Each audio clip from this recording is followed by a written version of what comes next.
Al-Zahirun. Si Gerin malah tenggelam tadi. Wah, kacau. Ya, coba ke sana, ayo. Ke sana. Ke sana, ya ke sana. Kemana ini? Al-Zahirun, arah barat daya. Ya, betul, sana. Baik, Al-Zahirun. Kemana lagi ini? Kapal kita menabrak apa? Entah, ini apa ya ini? Apa Wow. lagi ini? Siapa dia? Wow.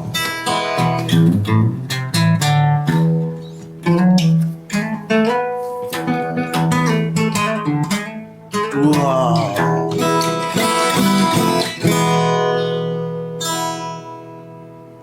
Wah, pas. Siapa ya? Nggak ada receh soalnya. Bisa Chris. Keris lagi. Boleh saya perkenalkan saya? Anda siapa? Saya Alejandro. Alejandro Treviano. Oh, leproso, vezes lucha. Fabiano Rosa Beltrán. Apa lagi nih? Anda mau kemana? Saya mau ke Andalusia. Anda mau kemana? Betulkah itu arah kita? Betul sekali. Anda mau ikut dengan kami? Boleh. Berapa kosnya? Gratis saja. Serius banget. Saya main gitar sampai Andalusia ya. Boleh. Ya cukup. Iya. Welcome to Kilat Islam.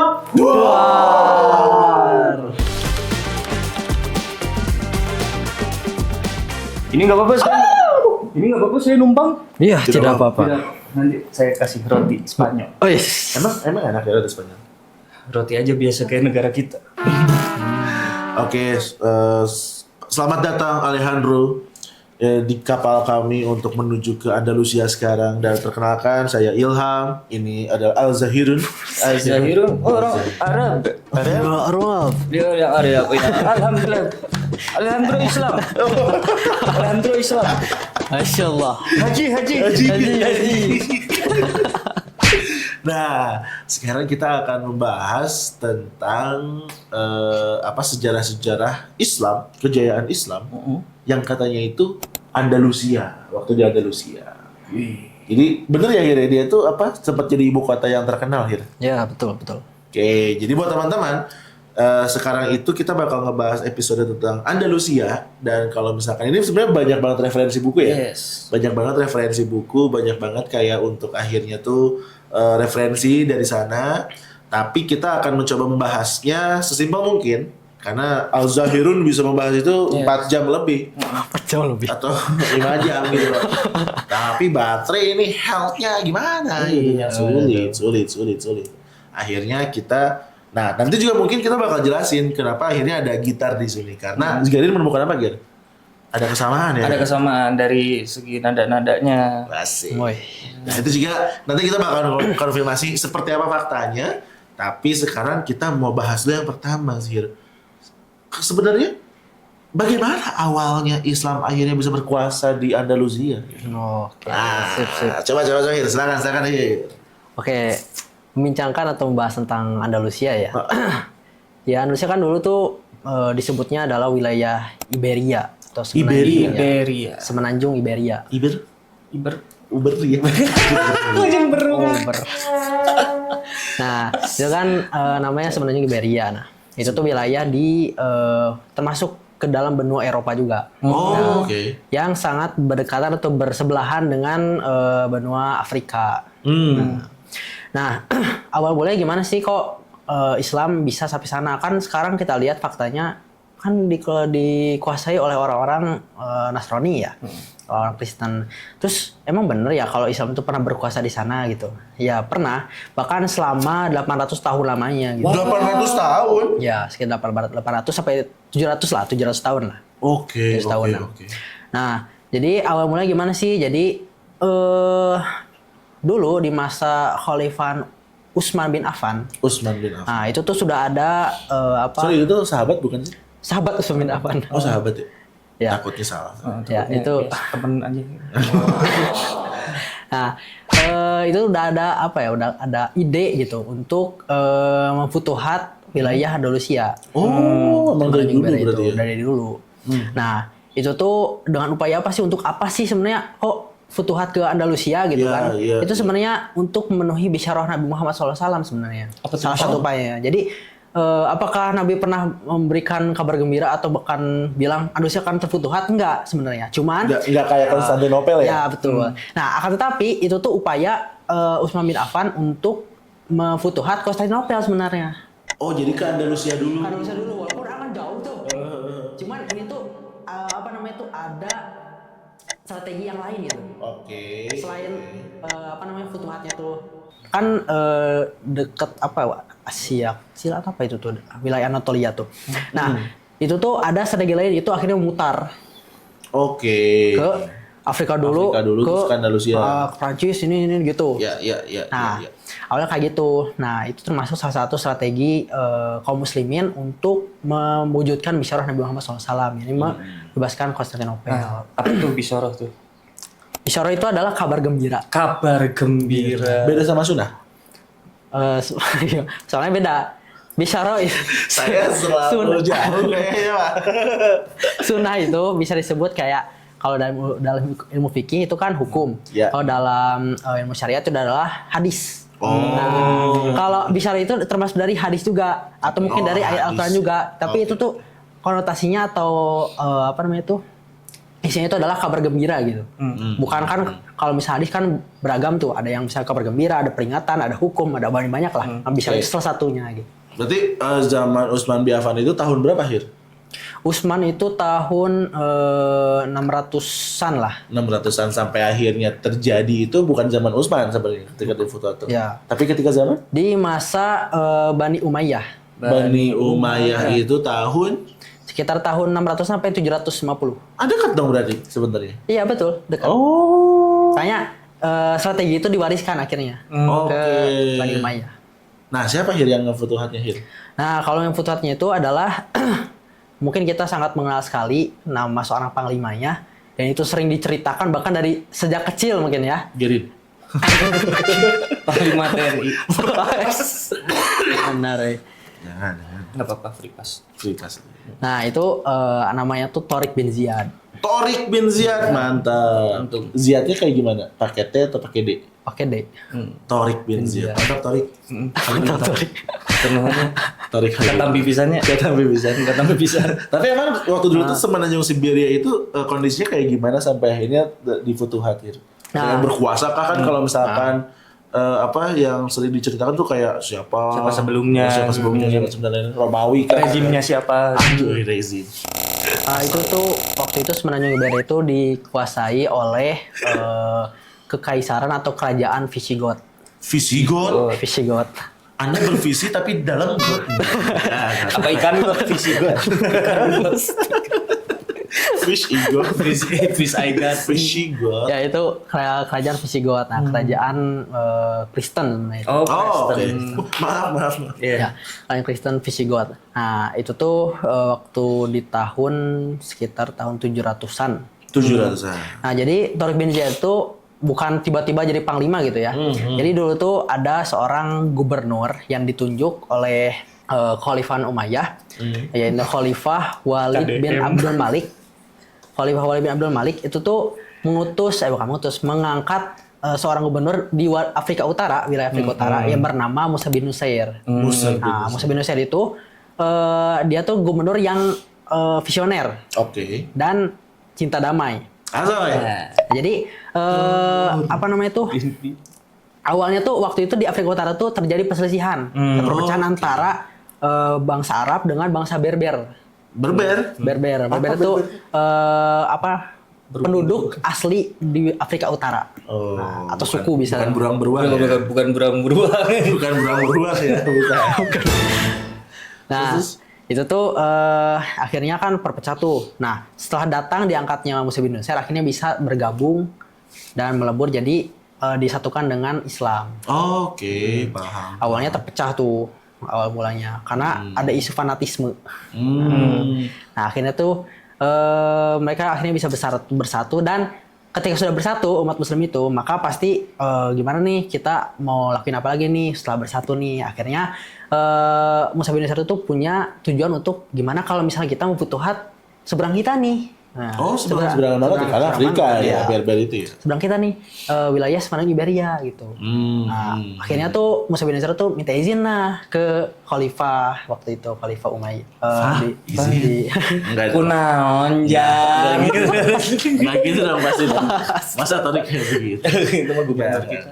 Nah, Musa bin Nasr itu kan mengirim surat nih ke Khalifah untuk minta izin, minta izinnya lah, minta restunya gitu. Betul. Untuk futuhat wilayah sebenarnya Iberia. Nah, Khalifah itu mengizinkan, tapi dengan syarat kalian itu berhati-hati dan harus memiliki persiapan yang sangat mumpuni. Ush. Kenapa? Karena kaum muslim ketika itu belum pernah memfutuhat wilayah Eropa. Oh, jadi itu pertama kali. First. Karena Andalusia masuknya Eropa kan. Eropa. Ya, Eropa dia. sekarang pun gitu, walaupun Ya. sekarang jadi Spanyol. Jadi bentar. Kalau misalkan diinikin si Andalusia itu berarti Spanyol aja kah atau enggak Hir dulu tuh? Andalusia. Atau lebih luas dari hanya Andalusia itu Spanyol? lebih luas, Portugal, Spanyol digabungin semua, dan seluruh wilayah sebenarnya Iberia itu kalau misalnya di peta nih, mungkin nanti dia tuh bisa ngeliatin. Nah, itu bisa ada petanya. Itu tuh lebih luas daripada Andalusia sekarang. Andalusia sekarang tuh justru lebih kecil. Oke. Makanya ada beberapa sejarawan yang membedakan, katanya gini, kekuasaan kaum muslimin ketika itu namanya bukan Andalusia, tapi Al-Andalus. Oh, Al-Andalus. Andalus. Al-Andalus aja bukan Andalusia gitu. Bukan Andalusia. Andalusia. Itu mungkin yang masuk Zahir pengen ngomong kan, cuman iya ya. Jadi sebutnya Al-Andalus. Nah, cuman akhirnya tuh berarti ketika dibuat kan harus berhati-hati kan itu orang pertama. Apa yang akhirnya dilakukan sama si Bang Torik ini untuk Bang Torik kayak kenal banget gua. Bang Torik ini untuk akhirnya bisa menaklukkan ya, bisa memfutuhat sih. Menyelamatkan Ronaldo. Mungkin bukan Torik bin Ziyad dulu, tapi Musa bin Nasr tadi kan. Oh ya, Musa bin Nasr ya. Musa bin Nasr. Nah, Musa bin Nasr itu akhirnya mempersiapkan pasukannya. Jadi merekrut pasukan dari keturunan-keturunan Arab, keturunan Berber itu, jadi semuanya gitu di daerah Afrika Utara itu. Terus menguatkan tentara maritimnya juga. Oke. Dan akhirnya tuh mengirimkan salah satu Dakwah. bukan mendakwah. Jadi kayak bukan delegasi, maksudnya apa ya, kayak mengutus berapa pasukan untuk melihat wilayah Kondisi. Ini mantap. faktanya gitu, gimana Mantap sih, juga. Gua di Andalusia pantau. gimana gitu. Terus. Nah, akhirnya dikirimkanlah Torif bin Malik waktu itu. Torif. Namanya aneh-aneh. Torif. Terus Nah, Torif bin ngapain si Malik. Torif? Ya, itu menganalisa di situ gimana nih cara Scouting. jadi ngelihat kayak apa istilahnya tuh, kayak lihat Scanning, kawasannya, scanning gitu. Jadi Masuknya lewat dari mana nanti. nanti gimana itu tempatnya gimana, terus fakta rakyatnya gimana sih gitu. Asoy. Nah, setelah itu laporan kan udah balik nih. Nah, akhirnya Spreadsheet. akhirnya Torif bin Malik itu mengatakan ke Musa bin Nasr bahwasannya di sana tuh kayak gini, kawasannya gini. Soalnya beda dengan medannya itu beda dengan di gurun, contoh atau misalnya di tempat yang sering kita lalui gitu. Yeah. Soalnya beda kan Eropa. Terus memberitahukan bahwasanya kondisi masyarakat di sana tuh justru memprihatinkan. Oke. Jadi kan waktu itu kerajaan Visigoth itu kan dipimpin sama Raja Roderick namanya. Roderick. King Roderick. Nah, itu tuh rajanya itu ya dikenal sebagai raja yang zolim sebenarnya. Rakus, serakah gitu. Raja yang zolim karena lebih mengedepankan masyarakat kelas atas. Dan masyarakat kelas bawahnya itu kayak misalnya para petani lah atau apa gitu. Itu kayak ditindas habis-habisan. Kapitalis lah ya. Bukan kapitalis, belum ada kapitalis. Belum ada kapitalis ya? Mungkin bisa disebut feodal, bisa disebut feodal. Roderick. Nah, itu King Roderick tuh. Nah, akhirnya gitu ya. Oke. Nah, udah persiapan udah ancang-ancang buat strategi, dan ditunjuklah Torik bin Ziyad sebagai panglimanya. Ternyata ada kabar baik nih dari wilayah Ceuta namanya. Ceuta. Itu tuh pelabuhan ya, sebuah pelabuhan yang berseberangan banget nih sama Andalusia. Oke. Nah, dulunya itu tuh berkoalisi dengan Visigoth. Cuman gara-gara Raja Roderick ini naik tahta dengan cara yang tidak layak lah, karena mengkudeta. Mengkudeta dia. Nah, ini kudetanya ini namanya tuh Raja Witiza. Nah, itu tuh berkerabat dekat dengan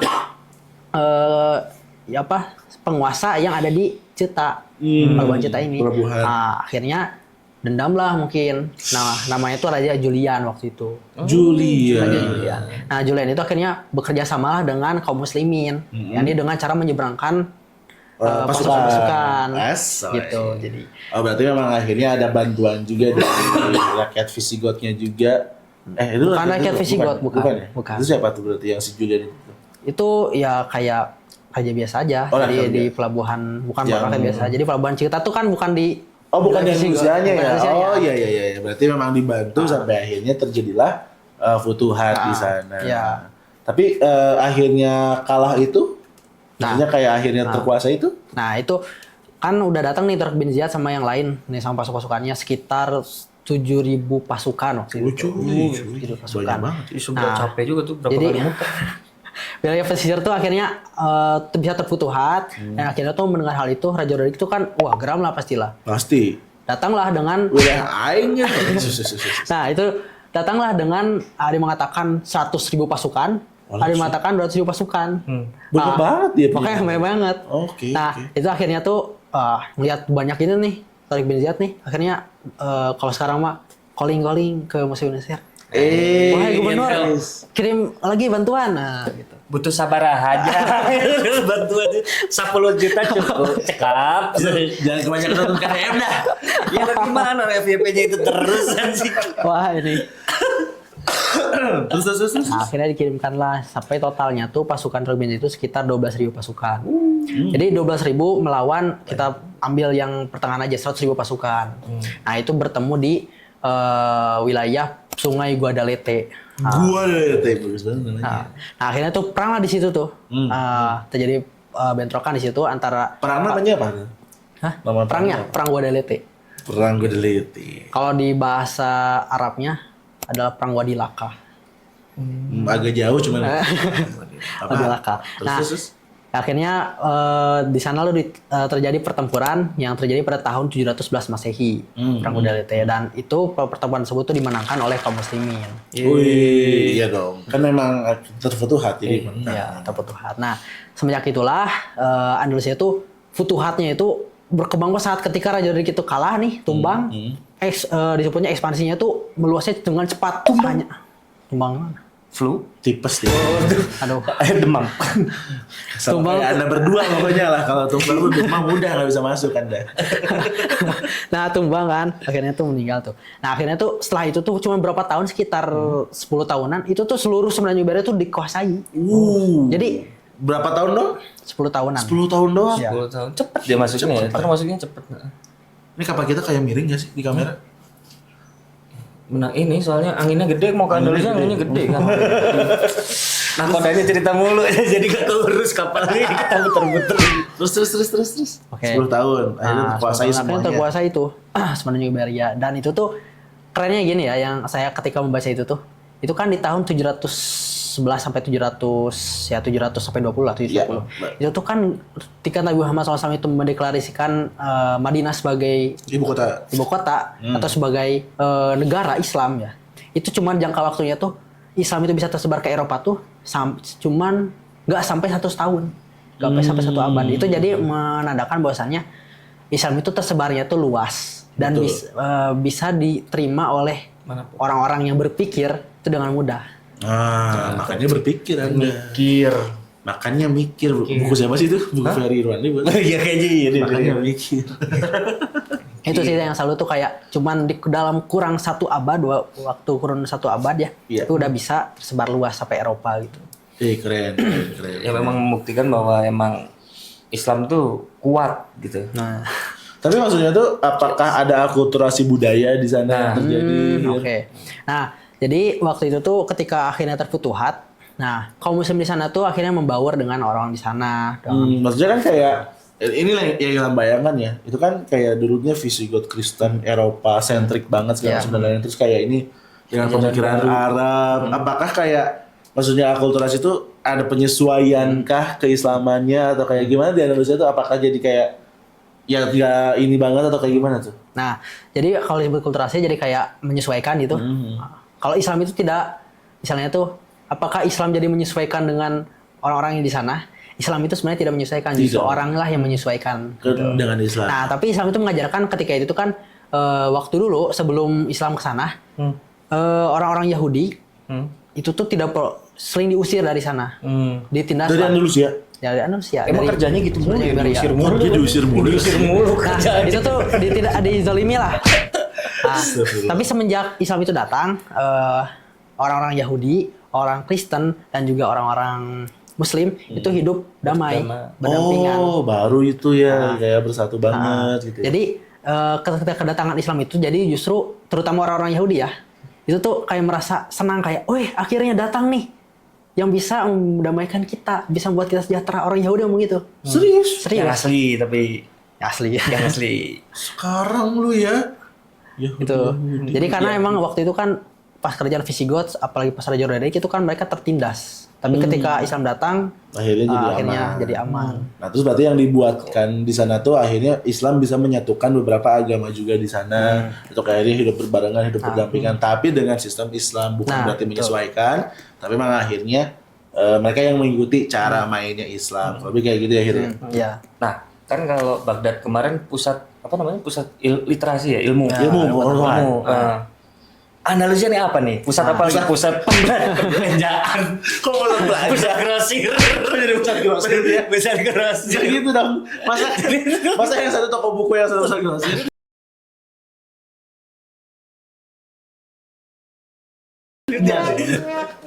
Apa ya? Betul betul kira apa? Iya, Jadi apa ya? Indonesia itu terkenalnya jadi negara Islam apa?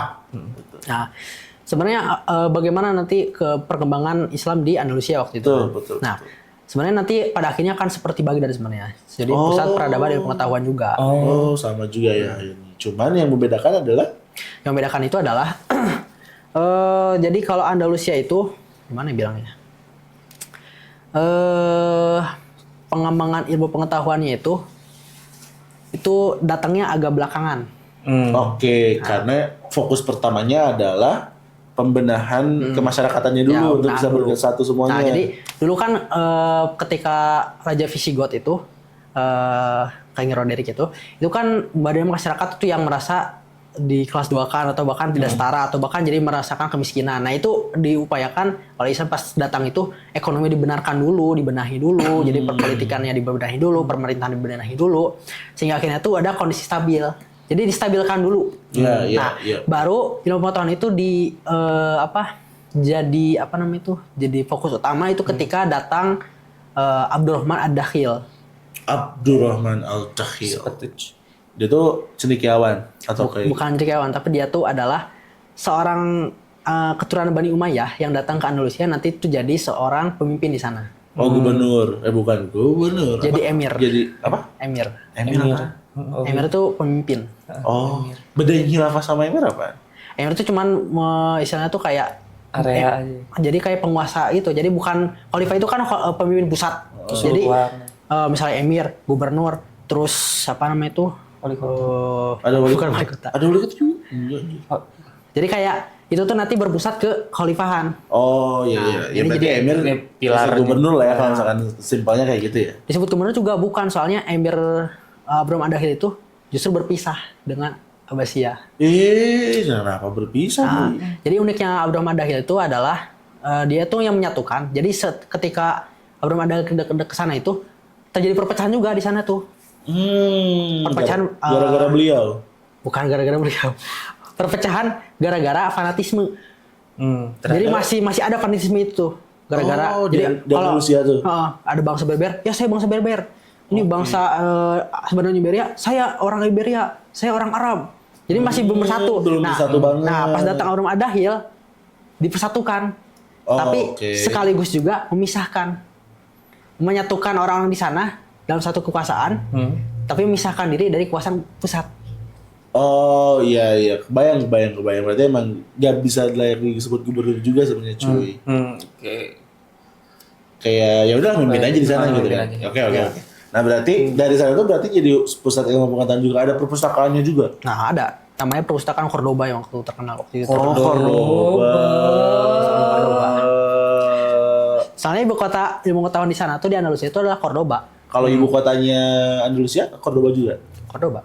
Oke, berarti perpustakaan itu kayak Baghdad atau emang kan Iya, kalau iya. Baghdad tuh fokusnya ke ilmu-ilmu pengetahuan, bahkan kayak ada yang bilang apa yang di Baghdad itu kalau misalkan nggak kebakar sama bom, Oh, gambar gitar juga lu mau. kalau nggak kebakar tuh kita udah bisa mengetahui isi laut gitu Ya. kan, kemarin katanya dia kayak gitu kan. Kalau ini apa ilmu-ilmu pengetahuan yang lebih kayak gimana? Kan maksudnya ada Eropa tuh apakah filsafat, apakah apa gitu di sana tuh. Oke, kalau di sana tuh sebenarnya banyak sih sama kayak dari ilmu sainsnya, dari ilmu filsafatnya dan juga dari ilmu kedokterannya itu banyak, terus dari teknologi yang juga berkembang pesat, infrastruktur juga. Tapi sama kayak Baghdad, cuman skalanya itu tidak sebesar Baghdad sebenarnya. Oh, skalanya lebih kecil. Skalanya lebih kecil, tapi apa namanya itu banyak melahirkan cendekiawan Muslim itu. Ya kalau dibandingin sama Baghdad mah beda lah. Cuman hampir bisa menyaingi gitu. Asal. Hampir bisa menyaingi. Contoh deh yang siapa penemu yang terkenal di Baghdad siapa? Oh, di Baghdad. Di Baghdad di mana? Di Andalusia. Kan Nah. kemarin juga soal kan kemarin ada yang komen Gerhir. Apa? Katanya kayak kalian ngaku katanya. Nggak gitu dong konsepnya ya. Tonton dulu semuanya. Gitu kan. Oh. Coba Hir, jadi di Andalusia tuh yang terkenal tuh penemuan apa Hir? Nah, kalau penemu yang paling terkenal itu salah satunya adalah ada nama seorang cendekiawan Muslim yang bernama Abu Qasim Al-Zahrawi. Al-Zahrawi. Nah, Abu Qasim Al-Zahrawi ini adalah seorang penemu atau misalnya penemu teknik bedah modern hari ini. Oh, sebenarnya tuh ya. Teknik bedah gitu. Udah tajwid, udah. Enggak dong, bukan itu dong. Bedah kedokteran. Kalau udah tahu kan udah ada bukunya sebenarnya yang udah bagus. Apa tuh? Al-Quran 2 Arabik Latin. Ini bukan kita nggak mau nampilin produknya, cuman ini kita terbelenggu juga ini di sini ini sempit bro. Iya nanti aku insert aja ya. Asal aja ya di Quran 2 Arabik Latin yang sudah bagus banget bedah tajwidnya yang cocok buat belajar. Mantap. Yuk. Jadi dia tuh bedah-bedah tuh kayak jantung, kayak organ-organ gitu ya. Nah, itu jadi Al-Zahrawi itu jadi ilmu teknik bedahnya itu, bahkan alat-alat bedahnya itu tuh terutama alat bedahnya ya. Itu tuh sekarang masih dipakai. Jadi bentuk-bentukannya. Oh. Jadi alat bedahnya tuh kenapa harus kayak gini, Iya, bentuknya iya, kenapa harus iya. kayak gitu, terus kenapa bahannya tuh harus harus apa sih bahannya? Aluminium. Aluminium. Aluminium gitu. Apa Kayaknya bukan stainless? Apa pokoknya besinya tuh khusus. Itu dari Pak dokter. Di dokter ya. Nanti kita datengin dokter Tirta ya. nah itu besinya itu dari Al-Zahrawi juga, jadi kayak kenapa harus pakai bahan ini gitu. Jadi dia yang riset awal. Ya, dia yang meriset. Terus bahkan dia tuh termasuk juga sebagai penemu jadi kayak teori kalau darah itu beredar dari jantung. Oh, dia theoretical juga ya, bukan hanya sebagai praktisi ya. Nah, terus menemukan cara menjahit bagi orang yang sesar. Kan kalau misalnya orang sesar lahiran dulu? ada. Oh, udah ada sesar Ada. dulu. Cuman Secanggih itu ya. Kirain gue kayak apa? Masih normal semua gitu. Masih pakai bidan. nah, ada Suster. yang sesar itu kan dulu tuh kalau sesar ya saya juga nggak tahu dulu gimana sebelum ada dijahitnya gitu ya. Tapi pas sama Abu Qasim Al-Zahrawi itu ditemukan kayak ini cara menjahit yang benar untuk orang-orang yang sesar. Sesar. Jadi nah itu ilmu jahit untuk kedokteran ya. Bukan untuk pabrik. Itu tuh ditemukan oleh Al-Zahrawi. Iya seru banget. Berarti dokter tuh emang apa? Jadi acuan juga sekarang. Ada lagi nggak Hir, yang selain dokter? Selain dokter tuh ada yang namanya Abbas bin Firnas. Abbas bin Firnas. Siapa tuh dia? Abbas bin Firnas itu adalah seorang cendekiawan Muslim yang menemukan bukan teori ya disebutnya, itu konsep awal sebuah pesawat terbang. Oh, bukannya Leonardo. Bukannya Nah, Leonardo. justru Leonardo da Vinci kan ya? Ya, Leonardo. Nah, Leonardo da Vinci itu justru Masa DiCaprio. Da Vinci mah bukannya Banyak loh Da Vinci itu. Apa namanya? Banyak ininya apa namanya? Yang dikembangin. itu kan karena waktu itu Indonesia kan sangat berdekatan dengan Eropa. Iya, Nah, dan transfer ilmu pengetahuan itu lebih cepat jadinya. Hmm. Nah, apakah Leonardo da Vinci itu meneliti sendiri? Itu kemungkinan besar adalah melihat dari apa yang sudah ditemukan oleh orang-orang atau cendekiawan Muslim di Andalusia. Oke. Jadi Abbas Abbas bin Firnas. bin Firnas. Nah, kalau kita kan mengenalkan penemu pesawat itu Wright Brothers. Ya kan? Wright Brothers. Wright Brothers. Padahal si konsep dasarnya itu dari Abbas bin Firnas. Iya, mastermind-nya ya, blueprint. Ya. Tapi emang berarti diambil dong hal yang kayak gitu tuh ya? Nah justru yang memilukan itu kayak contoh tadi Al-Zahrawi teori aliran darah yang dari jantung itu diakuisisi sama Eropa, katanya yang menemukan adalah orang Eropa bukan orang Islam gitu katanya. Maksudnya kenapa kayak gitu Hir? Maksudnya kenapa kayak si ilmu pengetahuan tuh nggak dikukuhkan terus kayak nggak ada kejujuran secara ya sebenarnya kalau misalkan disangkut pautnya kayak ya udah sejarah gue yang nulis pemenang yang nulis gitu kan sebenarnya tuh. Sekarang penguasanya ya orang-orang itu. Cuman apakah dulu tuh kayak nggak punya dokumentasi terbaik gitu? Apa kejadian Islam itu? Jadi sebenarnya kan motivasi kaum muslimin untuk Riset sesuatu, menginovasikan sesuatu, bahkan mengembangkan ilmu pengetahuan, teknologi, itu kan lagi-lagi kembalinya adalah bukan untuk pengakuan sebenarnya. Oh, bukan validasi, coy. Tapi untuk bagaimana apa yang aku kembangkan ini, apa yang aku usahakan ini bisa bermanfaat bagi orang manusia. Oke. Tuh, jadi soalnya kan mungkin cenderung muslim itu ketika meneliti sesuatu itu sangat berpegang teguh dengan hadis Nabi sebenarnya. Apa hadisnya? Yang ini disebutkan khairun nasi anfa'uhum linnas. Sebaik manusia itu adalah orang yang paling bermanfaat bagi manusia yang lain. Oh, jadi kenapa akhirnya mereka riset pengetahuan, terus kayak melahirkan ilmu segala macam itu kayak Ya bermanfaatan. berkelangsungan hidup semua umat gitu. Iya. Jadi makanya dulu dari Islam tuh kalau misalnya karya-karya gitu disebarluaskan atau diperbanyak gitu ya. Ya silakan aja mau yang nulisnya siapapun gitu. Mau misalnya kalau sekarang versi bajakan ya silakan, yang penting ada manfaatnya. Tapi kalau sekarang kita lihat ada buku bajakan, wah bajakan, tidak menghargai penulis. Kalau dulu tuh kayak ya udah sih nggak apa-apa, yang penting kan ilmu itu tersebar ke orang lain. Manfaatnya bisa dirasakan oleh orang lain. Tuh dengerin, kalian yang masih pakai baju bootleg. Apa bootleg tuh? Bootleg tuh sama kayak kopi. Please lah. Gak apa-apa sih, terserah, cuman is okay. Ya, tapi itu kan gara-gara terjadi hak cipta kan. Sekarang ada intellectual property kan sebenarnya. Itu yang maksudnya tuh kalau misalkan emang dari dulu kenapa intellectual property ini nggak ada? Iya, sangat disayangkan Sangat kan. sayangkan. Malah giliran udah diambil sama orang Eropa, malah mereka ngeklaim, malah bikin kayak Nobel Prize people gitu kayak misalkan penemu ini tuh mereka bersatu terus jadinya kan mereka yang terkenalnya. Ya jadi mungkin itu kenapa mereka melakukan itu, tapi ini berdasarkan Asumsi saya aja ya. Al-Zahirun saja ya. Ini saya ya, bukan dari siapa-siapa. Mungkin itu mungkin itu tuh karena agar mereka itu diakui. Jadi kayak misalnya sebenarnya yang banyak melahirkan teknologi atau inovasi itu dari mana sih? Oh dari orang barat contoh misalnya. Oh dari orang ini. Itu jadi lebih pengen pengakuan itu sebenarnya. Jadi kayak melihat seperti wah mereka hebat ya. Oh mereka ini ya. Oh ini gitu. Jadi memang untuk pengakuan, untuk memang akhirnya lebih ke alat berkuasa juga sebenarnya gitu loh. Apa hal itu terjadi karena di Eropanya lagi dark age juga mungkin ya? Ya waktu itu kan Dark Age apa tuh? ya justru itu. Jadi ketika analisis sedang misalnya gini, kalau ngelihat ada pelosok kan gelap tuh kan, terus ngelihat kota, kok bercahaya-cahaya gitu ya. Jadi orang pelosok lihat cahaya ke kota gimana? Melihat gedung gede. Oh gini ya. Gitu ya. Terus gede Ini kota teh.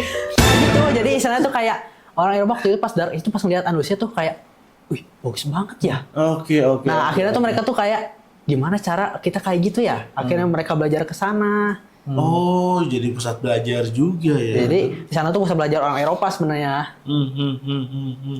Pusat grosir. Bukan pusat grosir ya.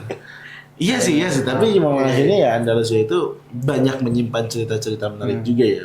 Ada lagi penemuan-penemuan kayak gitu? Penemuan itu banyak sih. Kayak misalnya kalau dalam ilmu Islam ya, dalam syariat ada yang membuat buku tafsir yang terkenal namanya Imam Al-Qurtubi. Nah, yang terkenal tafsir Al-Qurtubi. Terus ada juga yang ahli filsafat, yang bahkan filsafatnya itu mempengaruhi Eropa. Walah sih. Jadi orang Islam tuh yang bikin? Orang Islam. Namanya tuh Ibnu Rushd. Ibnu Rushd. Filsafat apa gitu? Jadi dia tuh awal mulanya tuh filsafat dikembangkan tuh rasionalisme. Oh, berarti itu bakal ke logika akhirnya. Logika. Cuman kalau Ibnu Rushd itu kenapa mengembangkan itu? dia tuh ingin membuktikan bahwasannya akal dengan wahyu itu bisa bersinambungan.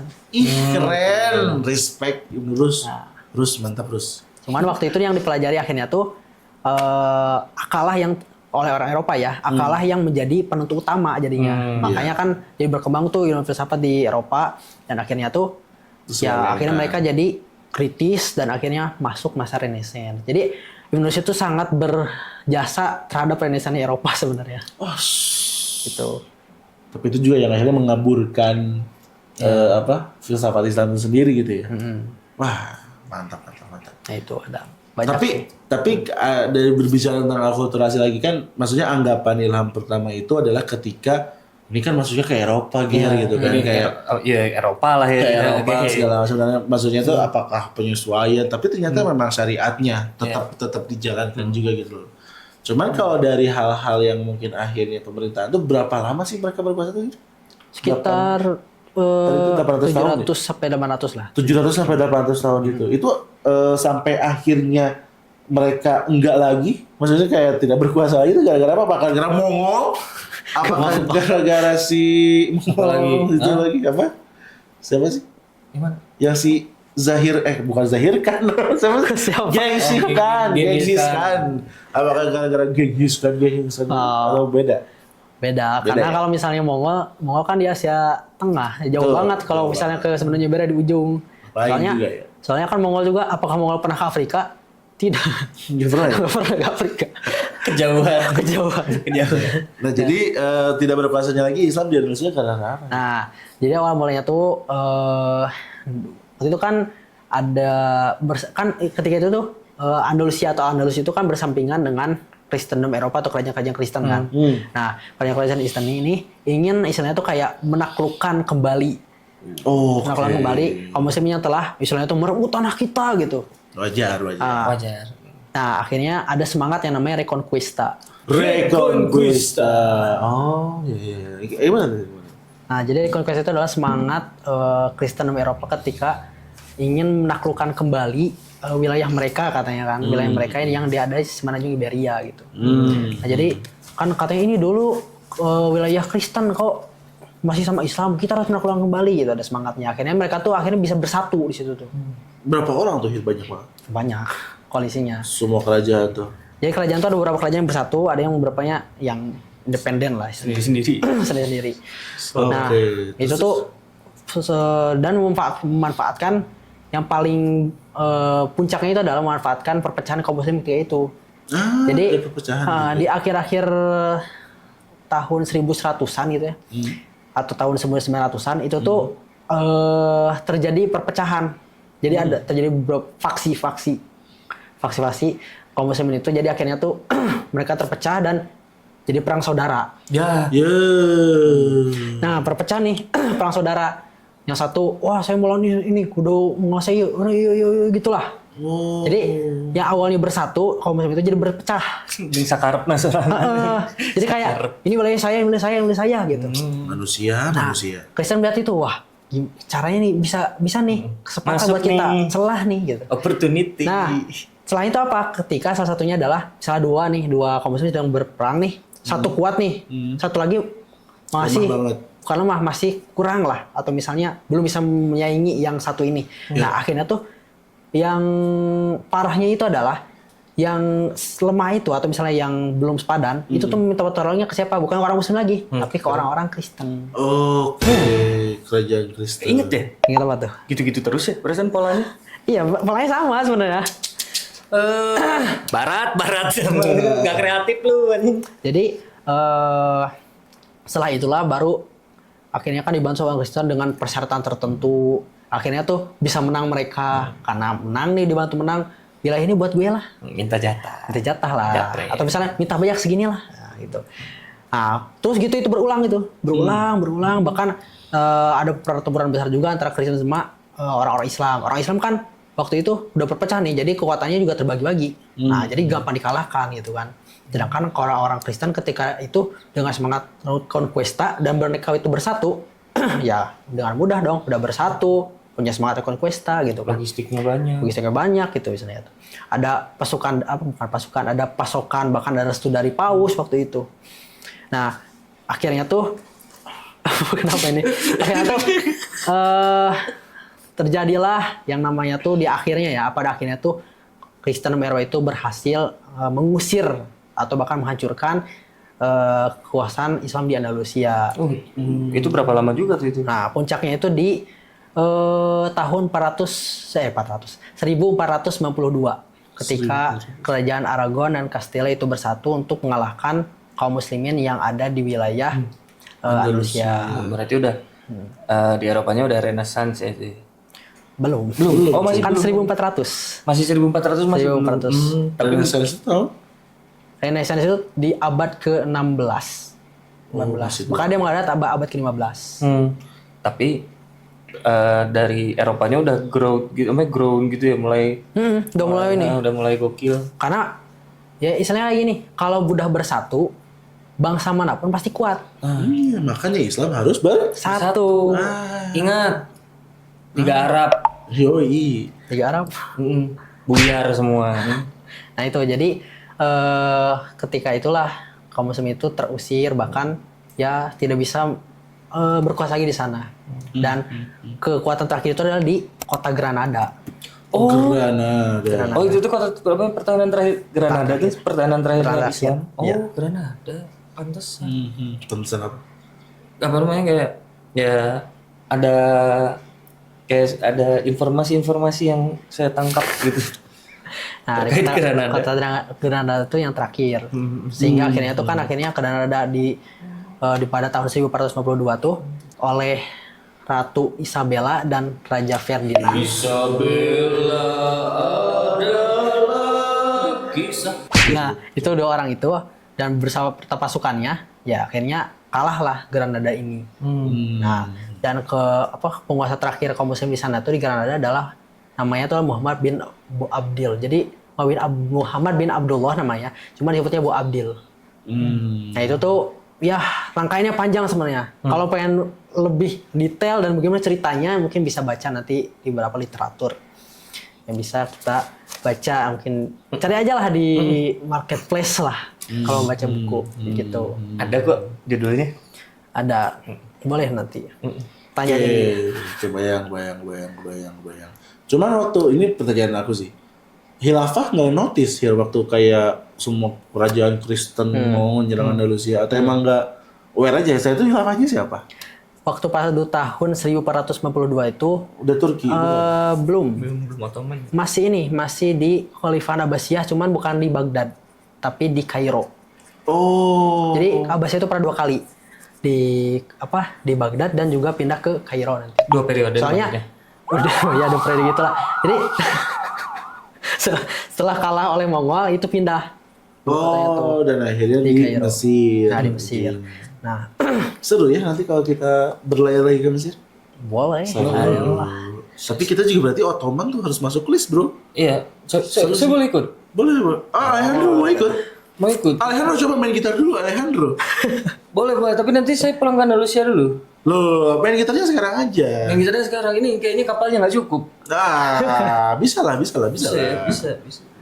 Tapi musik tuh juga waktu dulu berkembang pesat ya di Andalusia tuh. Iya, Sampai akhirnya ada yang lu temuin tuh sama ya gitu. Ya, ada scale-scale-nya antara Arab mungkin kita nggak bisa dibilangkan terinspirasi dari Arab gitu musik Arab, cuman pada nyatanya anjay.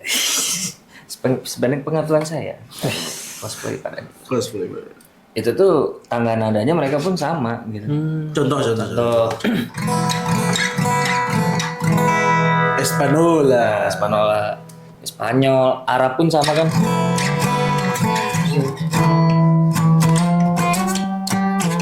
Terus begitu juga sama kayak kita juga sama.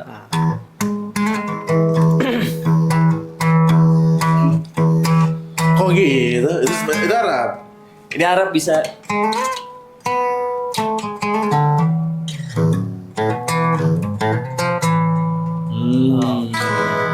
Scaling Arab sama Spanyol sama. Akulturasi berarti kayak. Mungkin.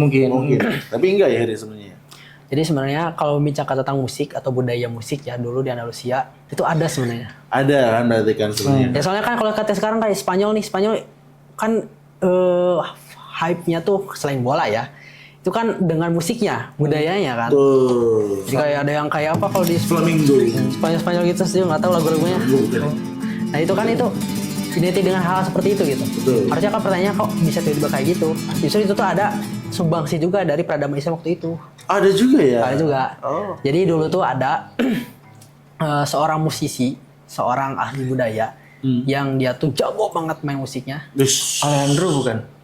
Bukan Anda. Kalau itu saya. Sepertinya Not you, Ale. ada selanjutnya. Terus jago dia. Nah, dia tuh jago tuh, tapi bukan berasal dari Rusia, tapi awalnya tuh di Baghdad. Ke Baghdad dulu dia ternyata. Jadi Baghdad dulu. Nah, dia tuh jago lah istilahnya tuh. Cuman dia tuh akhirnya tuh memilih untuk istilahnya hijrah lah. Kenapa? Karena dia tuh istilahnya tuh di Baghdad udah banyak nih musisi-musisi yang hebat nih. Oke. Dan Disalahkan Rusia. akhirnya saya daripada bersaing gini, atau misalnya kayak begitu terus lah misalnya tuh. Bahkan ada yang mengatakan dia terusir karena guru musiknya itu gak suka dia ada. Karena dia lebih jago. Oh. Makanya udah kamu yang usir Baghdad gini. Akhirnya terusir lah dia. Tahu gitu mah ngapain ngajarin? Nah, terus akhirnya tuh jauh nyampe lah di Andalusia. Dan Andalusia waktu itu belum mengenal istilahnya itu dengan namanya musik.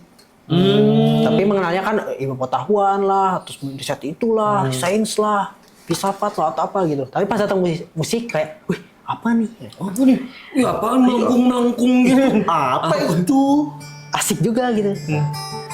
Nah gitu. Nah seseorang itu namanya seorang pemuda sih. Namanya itu adalah Ziryab. Ziryab. Algeria? Ziryab. Kok mirip saya ya namanya? Oh, Alejandro. No Alejandro. Gerino Treviano Alejandro no. No, Haji Trihyab. Apa? Ziryab. Ziryab. Nah Ziryab itu di sana tuh mempopulerkan namanya budaya musik. Wah jadi sangat. Jadi sana tuh karena baru dengar musik kayak, wih enak juga nih. Kita harus mengembangkan ini. Ya musik berkembang di sana, terus syair saya berkembang di sana. Bahkan Ziryab itu bukan ahli musik juga, tapi jago masak juga, jago fashion juga. Jadi budaya fashion, budaya kuliner, budaya musik itu dikenalkan oleh Ziryab. Ini mah gaul juga ya. Culture banget. Skena habis. Nah, itu tuh makanya kita mengenal kayak di Eropa sekarang kan fashionnya bagaimana, terutama di Paris kan, di Prancis karena kan berdekatan banget tuh sama Andalusia. Betul. Terus kuliner juga, terus musik juga, makanya berkembang tuh. Nah, itu tuh menjadikan Andalusia tuh semakin meriah gitu, kayak asik lah. Cuman yang perlu kita tanda kutip adalah justru kedatangan Ziryab yang mengenalkan hal itu, yang menjadikan faktor Andalusia itu menjauh dari pengetahuan. Mesti jadi haram. Mesti jadi salah ini. Jadi salah sebenarnya akhirnya. Ya disebut salah. Saya juga suka musik sebenarnya. Cuman saya termasuk orang yang kayak musik itu mubah hukumnya menurutku ya. Betul. Cuman kalau misalnya sehingga menjadi kita lena terhadap sesuatu lalai gitu, ya itu jadi bisa Maksudnya jadi haram gitu. Faktor si Ziryab ini sampai akhirnya buat orang-orang jauh dari ilmu pengetahuan itu gara-gara apa? Jadi kayak gini, kan orang di situ kan gini, kita aja sekarang nih ya, lebih senang dekat ikutan konser atau ikutan majlis di masjid. Majelis sih gua masih. Jujur majelis sih, Bro. Itu bener kan? Ya konser kan. Konser kan? majelis.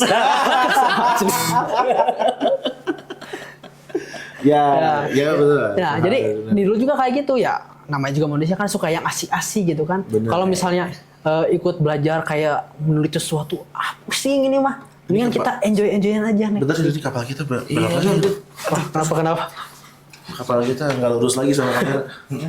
Nah, jadi kan ya itu naluri manusia kayak yang menyenangkan itu. Kalau belajar kan wah siapa sih misalnya gini yang suka belajar gitu kan pasti malas. Pasti malas. Jadi ada sisi kayak gini. Satu sisi ada orang ulama-ulama atau pendidikan muslim yang mengajarkan ini. Ya, terus ada satu lagi kita main musik.